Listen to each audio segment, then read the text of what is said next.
네, 북한의 이번 철수 결정, 통보, 한반도 평화체제 구축 노력에 있어서 중대한 차질이 발생한 것으로 우리 정부의 대응 역량이 시험대에 오르게 됐습니다. 왕선택 통일외교 전문기자와 함께 좀 더 들어가 보도록 하겠습니다. 자, 왕선택 기자, 네. 하노이 회담 결렬 이후 어느 정도 예상됐던 시나리오입니다만은 자꾸만 시계가 좀 뒤로 가는 것 같은 생각이 듭니다. 그래도 좀 하나하나 차분하게 따져봐야겠죠? 맞습니다. 지금 상황 어떻게 보세요? 이것이 오늘 이제 공동연락사무소에서 북한 쪽이 이제 전격적으로 철수했다라고 하는 것은 이제 남북 간의 상시 소통 채널이 이제 문제가 생겼다, 차질이 생겼다라는 중지가 됐다라고 하는 의미가 있고, 또 남북 관계 개선 흐름이 지난해부터 계속해서 이어져 오고 있었는데 이것이 이제 제동이 걸렸다, 이런 상황이라서 굉장히 좀 답답한 상황이고요. 다만 이것이 갑작스러운 것은 아니다. 물론 우리가 전격적인 철수라고 이제 표현할 수 있습니다. 그러나 이것이 전혀 예상하지 못한 상황은 아니었습니다.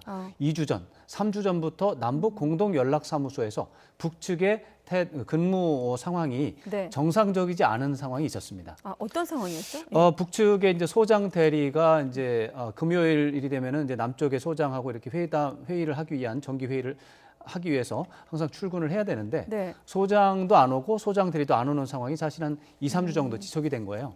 매일 오는 것이 아니기 때문에 뭐 명확하게 며칠이다 이렇게 말하기는 어렵지만 한 2, 3주 정도 북쪽에서 소장 대리가 정상적인 근무를 하지 않았기 때문에 불만 표명은 있었다라고 보고 오늘과 같은 상황을 어쩌면 통일부의 지도부는 예측을 하고 있었을 것이다라고 저는 생각을 합니다. 그렇군요. 그리고 우리 국방부 쪽에서도 남북 군사회담에 대한 이행 문제를 논의하기 위해서 지금 회담을 제안한 상태입니다. 거기도 답이 없는 겁니다. 지금 답이 없는 상태가 지속이 되고 있는 상황이었기 때문에 이것이 아주 갑작스러운 것은 아니다라고 이제 볼 수 있고 지금 어쨌든 확인된 내용만 갖고 우리가 이제 해석을 해야 되는 상황인데 그렇습니다. 상부의 지시 그리고 철수하겠다 이것만 놓고 지금 해석을 해야 되는 상황 아니겠습니까? 그렇습니다. 상부의 지시라면 좀 구체적으로 어떻게 좀 해석할 수 있을까요? 그거를 예단할 수가 없습니다. 그 부분에 대해서 이제 천혜성 차관이 오늘 발표를 하면서 그 문제를 물어봤더니 그냥 예단하지 않겠다 이렇게만 답을 했어요. 그러니까 이 얘기는 북쪽에서 뭐라고 말을 한 것 같아요.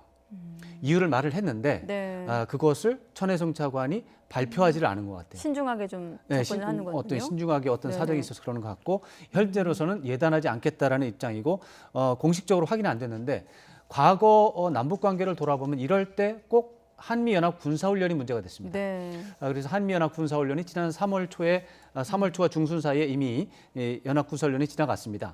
그리고 이제 4월과 5월에 예전에 한미연합 군사훈련이 변형된 한국군의 단독 훈련이 4월과 5월에 예정이 돼 있는데 북쪽에서 이걸 지난 중순과 또 며칠 전에 이것을 맹렬하게 비난하는 상황이 있었습니다. 그랬었죠. 그리고 미국의 주한미군 사령관 로버트 에이브럼스 사령관이 한미연합 훈련 하고 있다. 다만 공개를 안 할 뿐이다라고 하는 그런 또 발언을 했습니다. 이런 부분들은 북한을 굉장히 자극하는 내용이 되겠습니다. 그럼 만약에 그 부분이 연합 군사 훈련이 빌미가 됐다고 하면 지금 단계에서 뭐 할 수 있는 대응법이 있습니까? 우리 입장에서? 이제 그 부분이 어렵죠. 군사훈련은 우리가 이제 규모도 축소했고 상당히 그 변화된 남북 관계를 고려해서 한 건데 이거에 대해서 그러면 뭐 비난한다고 해서 그럼 없애냐? 그건 안 되는 거죠. 좀 하기는 해야 되는데 북한은 불만이 있죠. 이런 것들이 이제 어려움이 있는데 다만 지난해 5월에도 똑같은 상황이 있었습니다. 지난해 5월 10일에서 20일 사이에 맥스 선더라고 하는 한미연합 공군훈련이 이제 진행되는 거에 대해서 북한이 불만을 품고 있다가 5월 15일쯤 5월 16일로 예정된 남북 고위급 회담을 전격적으로 그날 취소를 시켜버렸습니다. 지난해 상황이었죠. 지난해 5월입니다. 그때부터 남북 관계도 꼬였고 결국 북미 정상회담도 예정돼 있었던 게 취소가 됐습니다. 그래서 이제 그것을 굉장히 안 좋은 상황 속에서 이제 갑자기 한 남북 정상회담을 통해서 문제를 해결한 적이 있습니다. 그래서 그런 상황을 볼 때 이번에도 그 정도의 굉장히 전격적인 대응 이런 것들이 좀 필요한 상황이 아닌가 이렇게 볼 수가 있어서 어렵긴 하지만 문제를 해결한 사례가 있으니까 문제를 해결한 그 사례의 교훈을 받아서 문제 해결에 나서야 되겠습니다. 네, 자 왕선택 기자와 지금 북한 측의 그 개성 연락사무소 철수와 관련된 얘기를 하고 있는 와중에 지금 검찰에서 온 또 속보가 있어서 간단히 정리하고 네. 돌아오겠습니다. 자 김은경 전 환경부 장관에 대해서 구속영장이 청구가 됐고 혐의를 좀 알아보면요, 직권남용, 권리행사 방해 등의 혐의로 자 오늘 오후 환경부 산하 공공기관 임원 교체와 관련된 직권남용 의혹 사건을 수사 중인 동부지검이 전 환경부 장관인 김은경 전 장관에 대해서 사전 구속영장을 청구했다. 대표적인 혐의는 직권남용, 권리행사 방해 혐의다라는 속보가 조금 전 들어왔습니다. 자세한 내용은 조금 더 취재가 되는 대로 다시 한번 속보 알아보겠습니다. 자, 그리고 계속해서 왕선택 기자. 만약에 이런 측면은 어떻습니까? 하노이 북미 정상회담에서 성과가 나오지 않은 것에 대한 또 불만으로 볼 수도 있지 않겠습니까? 그 점이 이제 모두들 그 점에 이제 다들 생각을 하겠죠. 네. 그렇지만 저는 제가 관찰한 바에 따르면 북한은 북미 관계에서 일어난 일과 남북 관계에서 일어난 일을 항상 분리해 왔습니다. 네. 연계시키는 일은 극히 드문 사례입니다. 그래서 북미 정상회담에 대해서 북한이 당연히 불만이 좀 있는 것은 사실이고 네. 기대에 미치지 못한 것도 사실인데 그것을 남북 관계에 적용하는 것은 좀 저는 무리가 있는 해석이다라고 저는 개인적으로 생각을 하고요. 예. 그리고 북한은 또 이중적인 메시지를 보내고 있습니다. 내부적으로는 북미 정상회담이 성과가 있었다라고 하는 공식적인 판단을 또 유지하고 있습니다. 이런 차원에서 네. 하노이 정상회담 때문에 이렇게 됐다라고 보는 건 저는 굉장히 뭐가 중간에 생략이 돼 있다. 그렇게 보고 직접적인 원인으로 볼 수는 없다. 네, 직접적인 건 네. 아니라고 보고요. 다만 간접적으로 문제는 있을 수 있다. 하노이 정상회담에서 사실은 김정은 위원장이 정상회담이 성공이 되면 제재 해제라고 하는 선물을 확보를 하고 대북 제재가 해제가 되면은 이제 김정은 위원장에게 이제 일정이 있습니다. 국내 정치 네. 일정이 있는데 예를 들어서 4월 15일이 태양절이라고 해가지고 이제 북한의 최대 명절이죠. 예. 그다음에 4월 11일 날 최고인민회의가 시작이 되는데 그 최고인민회의가 그냥 보통 최고인민회의가 아니라 5년마다 한 번씩 바뀌는 그런 재편하는 날입니다. 네. 그래가지고 이제 어떻게 보면 총선하는 그런 날과 또 유사하고요. 예.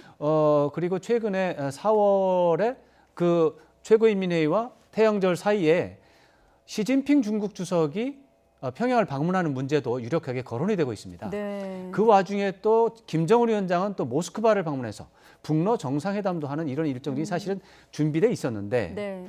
이것이 북미 정상회담이 원하는 대로 안 되면서 지금 재조정을 다 해야 되는 상황이거든요. 네. 그중에 물론 서울 답방도 있었을 겁니다. 이런 것들이 다 이제 망가진 상태이기 때문에 대외 정책에 대한 전반적인 재검토는 가능하다. 그렇게 볼 수 있어서 큰 틀에서는 영향이 있어요. 네. 그러나 직접적인 연관성을 말하기는 좀 어렵고 제가 볼 때는 연합군사훈련이 역시 가장 큰 뭐 표면적인 이유가 되지 않을까 생각을 합니다. 지금 상황에서 해석할 때는 네. 아무래도 군사훈련이 좀 빌미가 될 수 있었을 것이다. 네. 저는 그렇게 이제 추측을 하는 추측을 것이죠. 하는 예. 거고 이 부분은 어떻습니까? 최근에 또 최선희 부상이 기자회견에서 최고 지도부가 자기 결심을 곧 할 거다 이런 말을 했는데 결국 지금 상황에서 보면 그때 얘기를 좀 계속 복귀하게 돼요. 이전의 상황들을. 그렇습니다. 그게 잠시 전에 말씀드린 것처럼 이제 네. 북미 상황, 북미 간에 일어난 일과 남북 간에 일어난 일을 북한은 잘 안 섞는 성격이 있습니다. 그게 그 문제 성격상 잘 안 섞어집니다. 네. 북한하고 미국 간에는 군사 문제, 정전 체제라고 하는 틀 속에서 벌어지는 일이기 때문에 남북 간의 이제 분단 문제에서 벌어지는 일과는 이게 잘 안 섞여져서 그냥 흔히 봐서는 막 섞을 것 같은데 예. 실제로는 그게 아주 정밀하게 분리가 되어 있습니다. 그래서 잘 연결이 안 됩니다.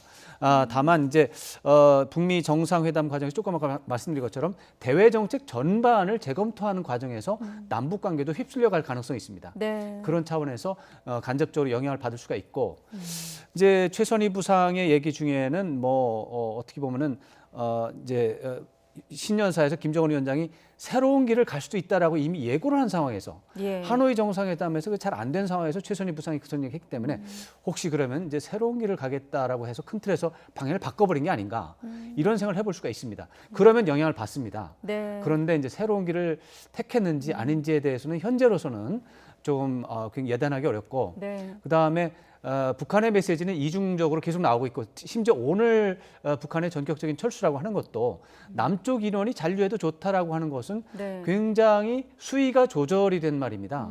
남북 관계를 정면 충돌로 가겠다. 남쪽을 압박을 해서 굉장히 좀 상황을 좀 안 좋게 만들어 보겠다는 의도가 아니라 네. 불만을 표명하는 단계라는 거죠.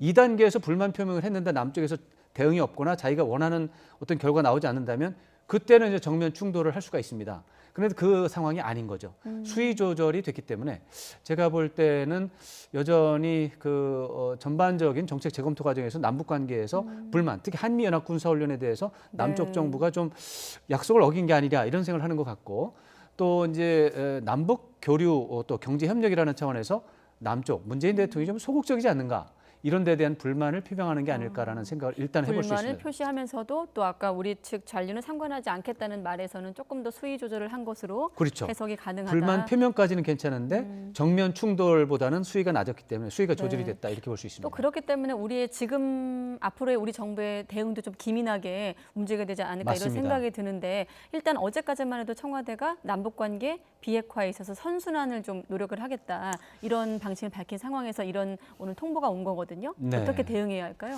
참 어려운데 조금 아까 말씀드렸다시피 지난해 5월에도 거의 유사한 일이 벌어졌었고 네. 그때는 신속하고 기민하고 정확한 대응을 했습니다. 그래서 그 5월 25일 판문점 비공개 남북 정상회담을 통해서 네. 문제가 해결이 됐고 봉합이 됐고 결과적으로 북미 정상회담까지 갔어요. 이번에도 그 사례에서 교훈을 찾아야 되는데, 제가 볼 때는 역시 남북 관계에도 톱다운 방식, 북한에서 김정은 위원장 또 남쪽의 문재인 대통령, 이 두 정상의 신뢰 관계가 사실 남북 관계도 뭐든 이거를 네. 이끌고 가는 견인차 역할을 하고 있거든요. 지금 이런 일이 벌어진 것은 다시 말해서 두 최고 지도자 간의 신뢰 관계에 북쪽에서 의심을 하고 있다는 게 표현이 된 겁니다. 네. 그래서 제가 볼 때는 문재인 대통령이 나서야 하는 상황이 아닌가, 이런 생각이 들고요. 네. 남북 정상회담이라 아니면은 대통령 특사가 동원이 되는 이 정도의 고강도 대응법이 좀 필요한 상황이 아닌가, 이런 생각을 하게 됩니다. 그렇군요. 아무튼 뭐 북한이 대화 그 궤도에서 이탈하지 않는 그런 방지 노력을 청와대가 기울이겠다고 한 만큼 네. 좀 앞으로도 좀 지켜봐야 되지 않을까 이런 생각이 듭니다. 네. 자, 왕선택 통일외교 전문기자였습니다. 잘 들었습니다. 네.